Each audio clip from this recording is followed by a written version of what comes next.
Como se define a fronteira de um país? É possível melhorar a política interna através de uma guerra? Essas são apenas algumas perguntas que podemos nos fazer quando estudamos com mais atenção as tensões crescentes entre a Venezuela e a Guiana pelo controle da cidade de Essequibo. Na data que eu tô gravando esse episódio, os dois países estão trocando farpas pelo controle de Essequibo, uma região rica em petróleo e outros minerais. Mas hoje o meu objetivo aqui não é falar tanto do que está acontecendo atualmente, até para esse episódio não ficar desatualizado.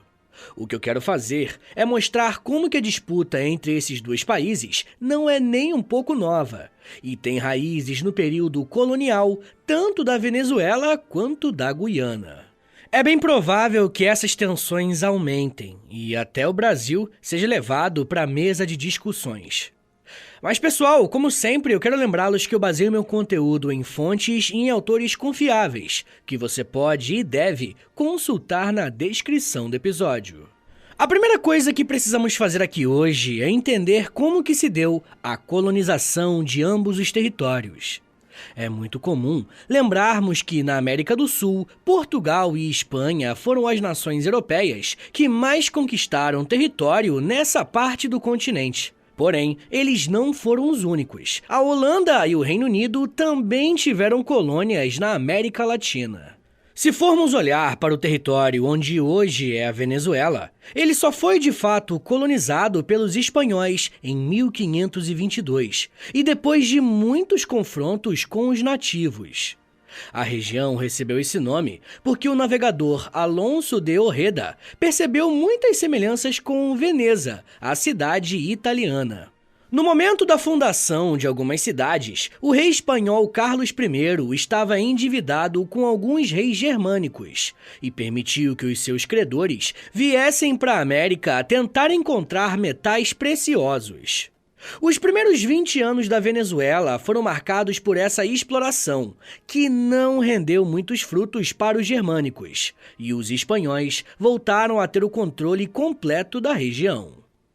Economicamente, a Venezuela se especializou em algumas atividades agrícolas e de pecuária, que se baseavam quase que exclusivamente no trabalho escravo.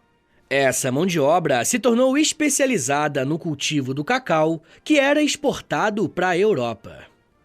Em 1521, a coroa espanhola desmembrou parte daquele território em três: a Venezuela, a província de Trinidad e a província da Guiana, ou seja, o território onde hoje é a Guiana surge a partir de uma partição da própria Venezuela. Como eu vou demonstrar ao longo do episódio, a divisão territorial de ambas as colônias nunca foi muito bem resolvida. Para entendermos esse impasse, temos que olhar para a seguinte questão. Hoje é muito fácil entrarmos no Google Maps, digitar o nome de algum país e termos de forma instantânea o mapa e todas as fronteiras desse território. Porém, nem sempre a definição de fronteiras foi algo fácil de ser feito. E dependendo do mapa que você consultasse, você poderia perceber que existiam diferenças bem consideráveis. Por esse motivo, era bem comum que se aproveitasse pontos geográficos para dividir um território. Por exemplo, se uma região é dividida por uma cadeia de montanhas ou por um rio, a fronteira entre essas duas áreas seria definido a partir desses dois marcos geológicos. Se a colonização da Venezuela e da Guiana fosse feita apenas com espanhóis, essa divisão já daria problema. Mas no século XVII, um outro país europeu conseguiu entrar nesse território e aumentar bastante a sua influência ali. Os holandeses começaram a atracar no continente na parte leste da Guiana, a partir da sua costa para o oceano. Uma particularidade envolvendo a Holanda é que a exploração dos mares acontecia a partir de uma parceria entre a coroa e empresas privadas. Foi por esse motivo que a ocupação holandesa do litoral se deu pela presença da Companhia Holandesa das Índias Ocidentais a partir de 1621, dando o nome de Condado de Essequibo. O condado tem esse nome por conta do rio Essequibo, que praticamente divide a Guiana em duas partes. Esse rio começa na parte sul da Guiana e tem a sua foz no Oceano Atlântico. E guarda essa informação porque lá na frente vai ser importante. Você se lembra que eu falei que o início da colonização da Venezuela foi complicado porque os espanhóis entraram em muitos confrontos com os nativos indígenas? Os holandeses usaram essa rivalidade existente para fazer alianças e, assim, prosperarem economicamente e ganharem cada vez mais espaço que antes pertencia à Espanha. Mesmo com essa parceria, a colonização do território por parte dos holandeses foi bem difícil, e eles conseguiram se manter com mais autoridade no litoral da Guiana. A Companhia das Índias Ocidentais usou os rios para navegar para o interior da Guiana e, assim, tentar aumentar a sua zona de influência naquele território.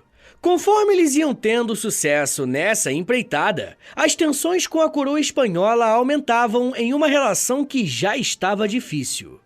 No começo do episódio, eu disse que os problemas entre a Venezuela e a Guiana não são recentes e têm origens históricas. Mas o que eu não falei é que as disputas territoriais também se relacionam com eventos que estavam acontecendo na Europa. Não podemos esquecer que os países europeus que foram para a América explorar colônias eram, na prática, grandes impérios que buscavam crescer. Quando esses impérios entravam em conflito, muitas vezes essas questões eram resolvidas a partir de guerras. Nesse período, a Europa estava sendo impactada pela chamada Guerra dos 30 Anos, que começou envolvendo questões religiosas entre católicos e protestantes. Mas conforme o conflito se desenrolou, outras demandas entraram nas causas pela guerra e até mesmo questões territoriais. Então, a disputa que a Espanha e a Holanda estavam tendo pela posse da Guiana está inserida dentro de um contexto maior, onde essas duas coroas estavam batalhando na Europa. A Guerra dos 30 Anos terminou em 1648, com a assinatura de um documento que ficou conhecido como Tratado de Münster. Dentre as demandas para acabar com a guerra na Europa, estava a concessão da Espanha de reconhecer a Guiana como um território holandês. E foi a partir desse momento que a Venezuela e a Guiana seriam oficialmente separados, e a Espanha controlaria o território venezuelano e a Holanda a parte guianesa, junto com a parte oeste de Essequibo, ou seja, com as duas margens do rio.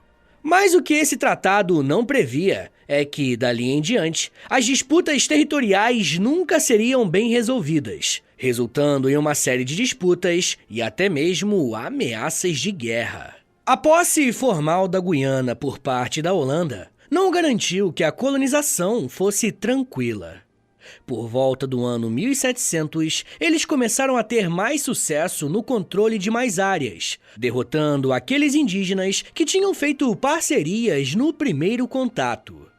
Os holandeses trouxeram a mão de obra escrava africana para a Guiana, para trabalharem nas plantações de café, algodão e, em seguida, de cana-de-açúcar, produto que se tornou uma das fontes mais lucrativas para a Holanda. Aqui na América, onde existiu a escravidão, também houve formas de resistência, que foram percebidas através de fugas que os escravizados faziam, saindo das plantações e indo para o interior das selvas para viverem com os indígenas.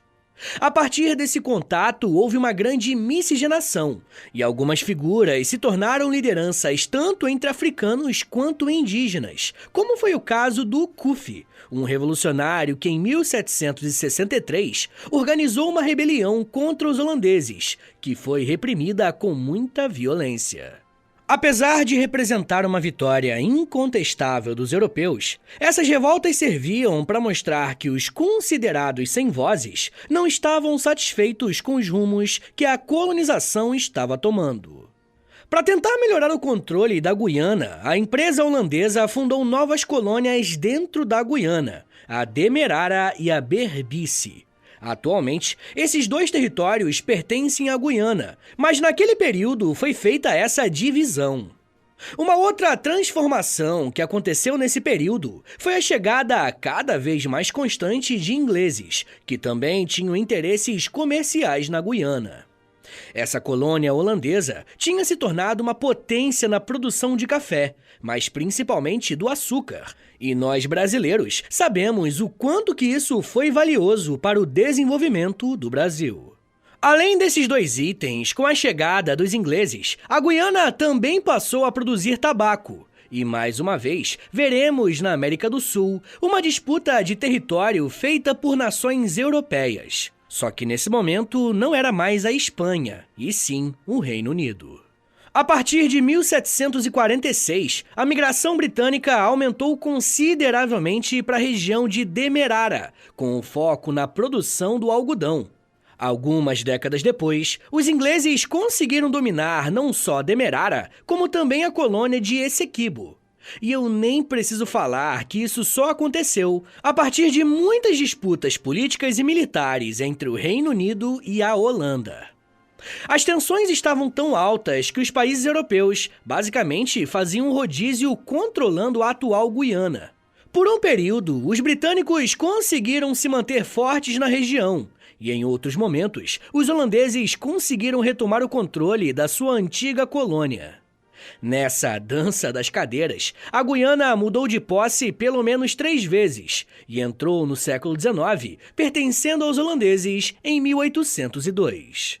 O historiador Marcelo Moura Mello conta que, enquanto todas essas disputas estavam acontecendo, a Espanha ainda tentava entrar no meio para reaver aquele tratado assinado com a Holanda, que finalizou a Guerra dos 30 Anos.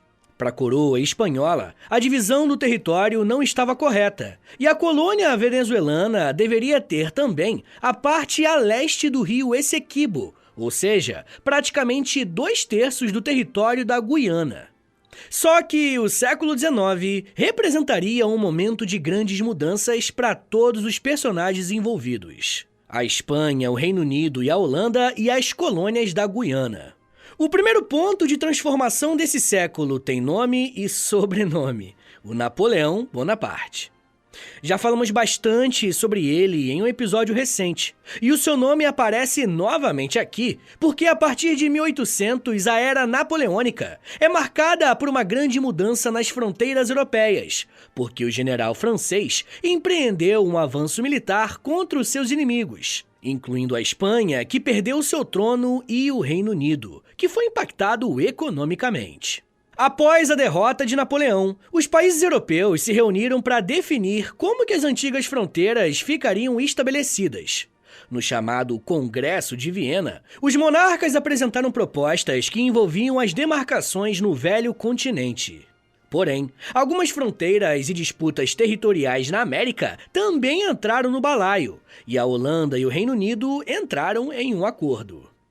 Em 1814, eles já tinham assinado o Tratado Anglo-Neerlandês, e em 1815, o Congresso de Viena só ratificou o que já tinha sido decidido.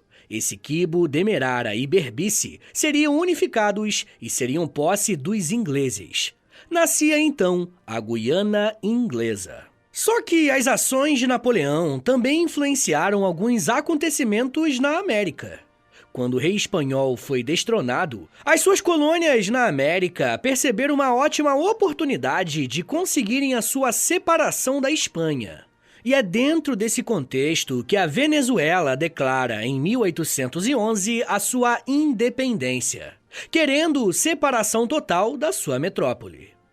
E esse processo de independência foi um pouco complicado, mas o que nos importa aqui é que quando a Venezuela se torna uma nação soberana, ela surge tendo como uma de suas reivindicações básicas a retomada do território de Essequibo, como se fosse pertencente ao seu domínio.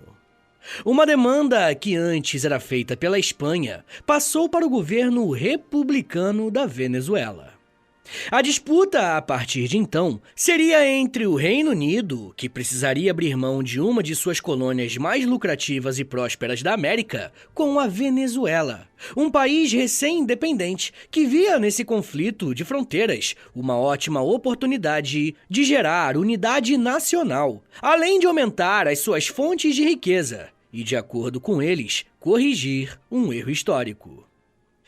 Pessoal, eu já quero falar mais sobre como que essa disputa territorial se desenrolou, qual foi a participação de cada país e quais foram as decisões tomadas. Mas me dá um minutinho aí, tá, gente, que daqui a pouco a gente volta e eu falo um pouco mais sobre ouro, acordos, Estados Unidos, ONU e quintal.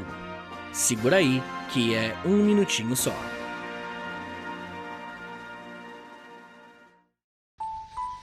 Eu sempre sonhei em poder viver de criação e de educação. E graças ao apoio de vocês lá no Apoia-se, isso se tornou realidade.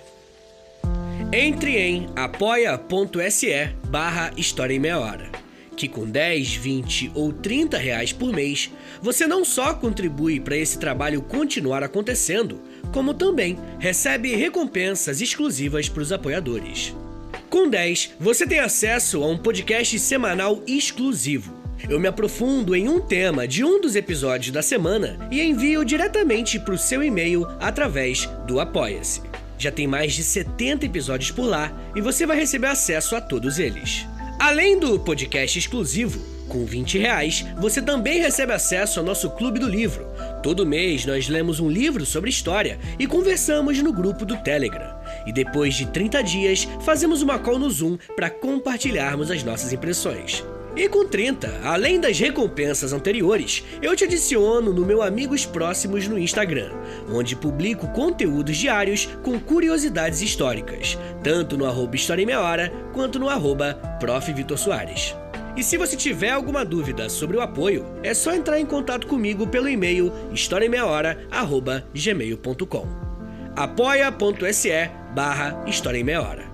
É apoia.se/História em Meia Hora. Valeu, gente!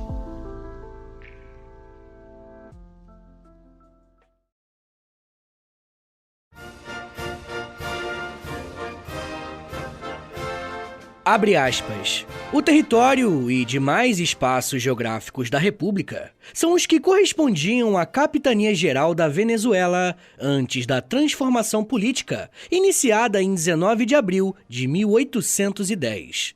Com as modificações resultantes dos tratados e laudos arbitrais não indiciados de nulidade. Fecha aspas. As palavras que você acabou de ouvir fazem parte do artigo 10 da Constituição de 1999 da Venezuela, onde afirma que o seu território é formado a partir dos acordos do século XIX.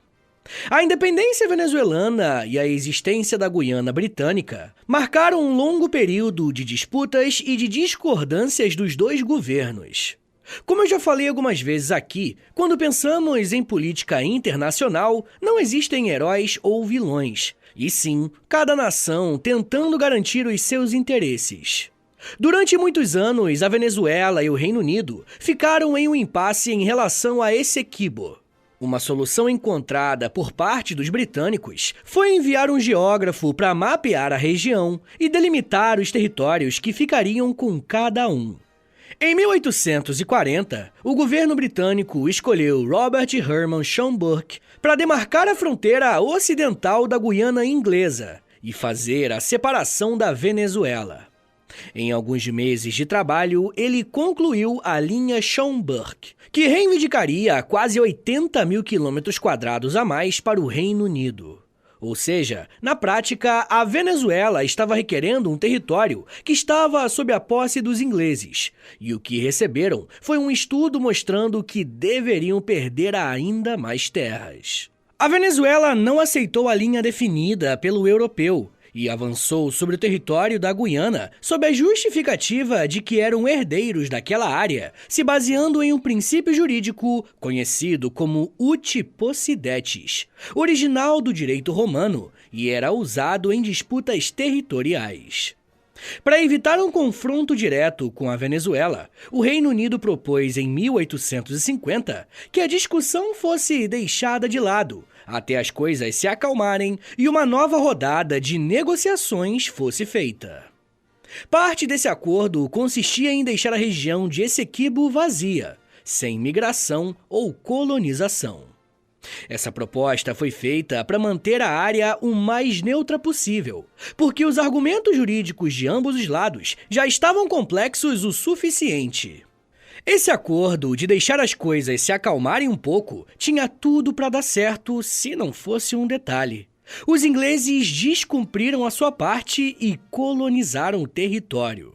Mas você pode estar se perguntando o que fez a coroa britânica descumprir algo que eles mesmos propuseram.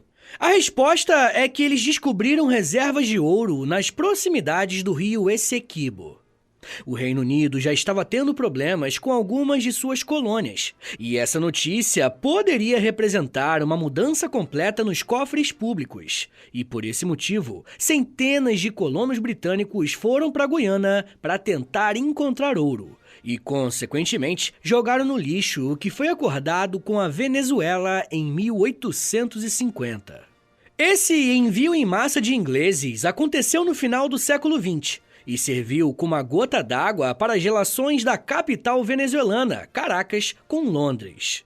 A solução encontrada pelo governo da Venezuela foi romper as negociações com o Reino Unido e buscar apoio em uma outra potência que estava crescendo, os Estados Unidos. Desde o início do século XIX, os estadunidenses querem aumentar a sua influência na América contra os europeus. E, para isso, mediaram uma série de conflitos e disputas envolvendo os seus vizinhos de continente. Os venezuelanos se apoiaram na chamada Doutrina Monroe, que os Estados Unidos praticavam desde 1823. Essa postura política estabelecia que qualquer tentativa europeia de interferir com estados soberanos nas Américas seria visto como um sinal de uma disposição hostil contra Washington. Muitos vão dizer que essa era uma forma equivocada dos Estados Unidos lidarem com os interesses da América, porque, na prática, o governo dos Estados Unidos estaria tratando o território dos países americanos como o seu quintal. Inclusive, eu quero falar mais sobre essa influência dos Estados Unidos na América no século XIX e como que a doutrina Monroe impactou uma série de acordos no continente. Mas eu vou fazer isso em um episódio exclusivo que só os apoiadores do História em Meia Hora têm acesso. Se você quiser ouvir esse e os outros mais de 130 episódios exclusivos que já tem por lá, basta assinar o apoia.se/História em Meia Hora, porque além de você receber um monte de conteúdo exclusivo, você também ajuda o meu trabalho a continuar de pé. E ultimamente tem sido meio difícil, tá, gente? Não vou mentir, não. Então se você puder ajudar aí, eu agradeço. Bom, mas voltando ao tema, por mais que o governo dos Estados Unidos colocasse em prática essa postura internacional, eles não saíram de imediato em defesa dos interesses da Venezuela contra o Reino Unido. E aqui eu preciso lembrá-los que a Guiana ainda era uma colônia. Foi só depois de uma insistência considerável que os Estados Unidos aceitaram mediar as relações conflituosas envolvendo a posse de Essequibo. E o presidente dos Estados Unidos, Grover Cleveland, o seu embaixador dos Estados Unidos na Venezuela, William Scruggs, e o Congresso dos Estados Unidos aceitaram levar a reivindicação para uma corte internacional. Como eu acabei de falar, em política internacional não tem bom moço, e os Estados Unidos tinham interesses por trás dessa ação. E quem explica isso melhor é o historiador Matthew Pinsker, ao dizer que, abre aspas, parte da razão pela qual os Estados Unidos se envolveram foi porque um ex-embaixador dos Estados Unidos na Venezuela estava exercendo pressão em nome dos venezuelanos. 30 anos se passaram desde o fim da Guerra Civil Americana, e o país estava mais forte e determinado em projetar poder. Também havia a esperança de que os Estados Unidos se tornassem uma potência mundial. Fecha aspas. Com esse interesse em mente, o embaixador trabalhou ativamente para organizar as reivindicações dos venezuelanos. E o resultado disso foi um panfleto que circulou na Venezuela com o nome, abre aspas, Agressões Britânicas na Venezuela. Fecha aspas. Obviamente, o Reino Unido não gostou nem um pouco dessa medida, que foi coordenada entre a Venezuela e os Estados Unidos. Mas eles estavam focados em outros conflitos que estavam acontecendo em seu império, principalmente na África do Sul. Mesmo assim, a coroa designou o primeiro-ministro Lord Salisbury para responder aos Estados Unidos, alegando que a doutrina Monroe não tinha validade como lei internacional. Os Estados Unidos simplesmente não aceitaram essa resposta do Reino Unido. E no dia 17 de dezembro de 1895, em uma sessão extraordinária no Congresso dos Estados Unidos, o presidente solicitou a criação de uma comissão que teria a tarefa de investigar exaustivamente os limites das nações em disputa e propôs que as conclusões dessa comissão fossem levadas a cabo de qualquer forma. A proposta foi aprovada por unanimidade e rumores de guerra contra o Reino Unido começaram a circular na imprensa dos Estados Unidos. É bom lembrar que internacionalmente esse é um momento tenso, porque as potências globais estavam disputando uma série de territórios na África e na Ásia. E esse processo resultaria mais tarde na Primeira Guerra Mundial. Nesse momento, Londres sabia que não tinha condições de entrar em uma nova guerra com os Estados Unidos e acabou aceitando a intervenção da sua ex-colônia.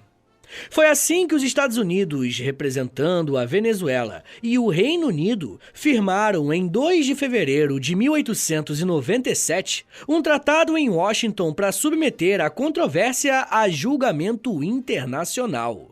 A Venezuela estava convencida de que a justiça estaria ao seu lado, mas a comissão acabou julgando em 3 de outubro de 1899 a favor do Reino Unido, estabelecendo a linha Schomburg como fronteira entre os dois territórios.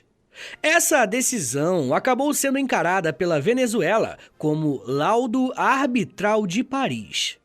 Por mais que os Estados Unidos tivessem levado a discussão em um fórum internacional, eles falharam em não garantir que o interesse dos venezuelanos fosse respeitado. Podemos fazer essa afirmação porque nenhum delegado da Venezuela foi enviado para defender os seus interesses. No lugar, tiveram 2 delegados do Reino Unido e um russo, que acabou selando o destino de Essequibo, ficando de forma definitiva com os britânicos. Entrando agora no século XX, essa decisão nunca foi bem aceita por parte da Venezuela, mas eles tinham poucos recursos para tentar alguma mudança, porque o que eles queriam foi feito. Um tribunal internacional julgou a questão. O problema é que o resultado não foi o esperado. A discussão ficou praticamente esquecida por um bom tempo, até que a ONU foi criada e em 1962 a Venezuela tentou levar mais uma vez esse mesmo debate para as conversas internacionais. A denúncia do governo venezuelano era que a sentença de 1899 deveria ser nula e sem efeito. A Venezuela tinha em mãos uma carta de um dos juízes do caso, que escreveu antes de morrer. E ele dizia que existia um suposto acordo entre o presidente russo do julgamento e os representantes britânicos para prejudicar os latinos. Ou seja, se esse documento for verdadeiro, os juízes não eram imparciais.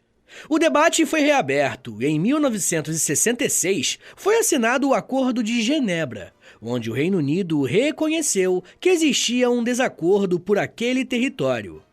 O ano que esse documento foi feito é muito importante, porque foi no mesmo ano que a Guiana conquistou a sua independência do Reino Unido.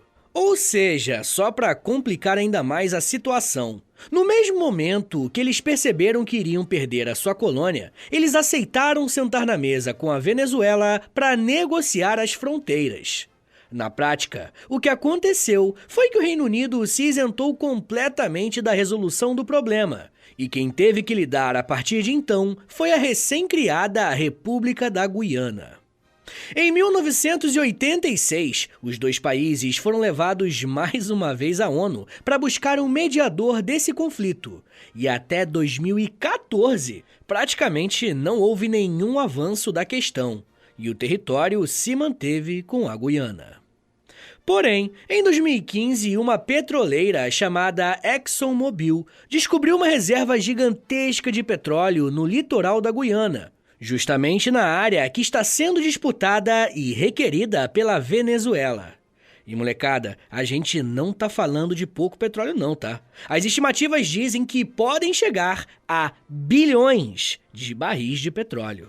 Ou seja, estamos tratando aqui de uma soma muito grande de dinheiro para o país que controlar essa reserva. A partir dessa descoberta, as tensões entre Venezuela e Guiana só aumentaram, chegando ao ponto de uma ameaça de guerra para resolver o conflito territorial.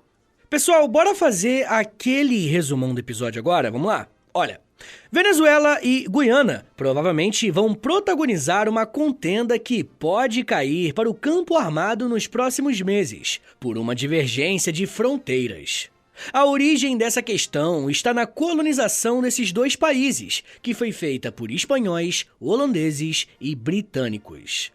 A fonte dessa controvérsia está justamente no rio Essequibo, que, de acordo com os venezuelanos, deveria pertencer ao seu país, porque fez parte da colônia espanhola.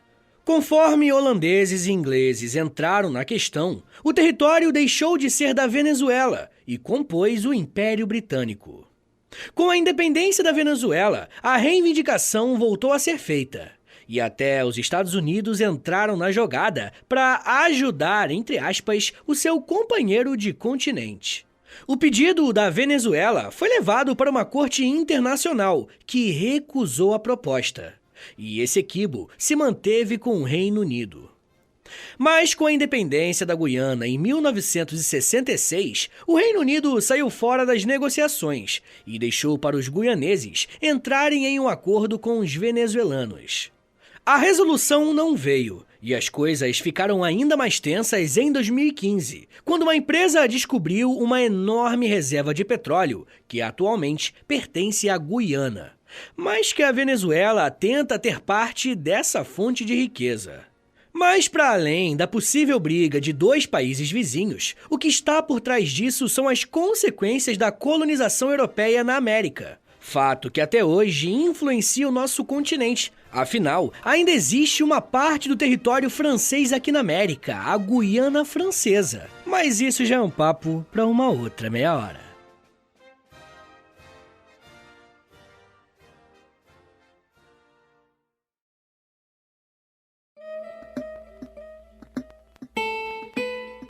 Senhores, muito obrigado por terem vindo até aqui. Meu nome é Vitor Soares, eu sou professor de História. E você acabou de ouvir o História em Meia Hora. E, rapaziada, dá uma moralzinha aí, compartilha esse episódio, por favor. Posta nos stories do Instagram, e aí me marca no @História em Meia Hora. Ou você pode também postar no Twitter, e aí você me marca no @H30podcast, que aí eu já te mando uma mensagem agradecendo, tá bom? Se você gosta do História em Meia Hora, se você quer ver esse podcast por muito tempo de pé ainda, toda quarta e todo sábado, lançando episódio novo, bonitinho, dá uma chance pro nosso Apoia-se, rapaziada. Por favor, entre em apoia.se/História em Meia Hora, porque lá tem quase 100 episódios exclusivos pra quem apoia. E claro, né, quando você apoia hoje, você tem acesso a todos eles. E todos os que vão sair enquanto você for apoiador, tá bom? Também tem Clube do Livro, tem conteúdo diário no Instagram, depende do nível lá, né, do plano que você assinar lá no Apoia-se, beleza? Mas claro, né, eu só quero que você assine caso você queira e possa ajudar, tá bom? Rapaziada, o História em Meia Hora também tem a parceria com a Loja, tá bom? LOLJA, Loja. Entra no site deles, é loja.com.br, digita História em Meia Hora, que você vai ser transportado aí tecnologicamente pra nossa lojinha, tá? Tem camiseta, moletom, tem vários produtos bem legais, tudo original do História em Meia Hora, tá bom? E óbvio, né, quando você compra uma roupa dessa, você fica gatão, gatona e ainda ajuda o meu trabalho. Mas rapaziada, se você quiser mandar um e-mail pra mim, quer falar comigo pra alguma coisa, anota aí meu e-mail e o meu Pix, qualquer valor é mais do que bem-vindo, agradeço demais, é historiaemmeiahora@gmail.com. Uma coisa que eu vou te pedir agora, isso aqui não custa nada, tá bom? É de grátis, pô, é só um minutinho da tua vida aí, não custa nada. Eu te dou tantos minutos, tantas meia horas aí de estudo, pô, pelo amor de Deus. Dá uma moralzinha aí, clica no perfil do Spotify, aí do História em Meia Hora, clica em 5 estrelinhas, pra você avaliar o nosso podcast em 5 estrelinhas, depois você clica em seguir, e por último você clica no sininho, que o sininho vai enviar uma notificação pro seu celular quando tiver episódio novo. Eu também quero te convidar a conhecer o meu outro podcast, é o História pros Brother, que eu faço com Alexandre Níquel. Também é de história, mas é mais de humor, hein? Pelo amor de Deus. É uma pegada um pouco diferente daqui, tá bom? Então é isso, gente. Me siga nas redes sociais. É @ProfVitorSoares no Twitter, no Instagram e no TikTok. Eu tô sempre lá no TikTok fazendo os videozinhos educativos. Tá bom, gente? Então é isso. Muito obrigado, um beijo, até semana que vem! E valeu!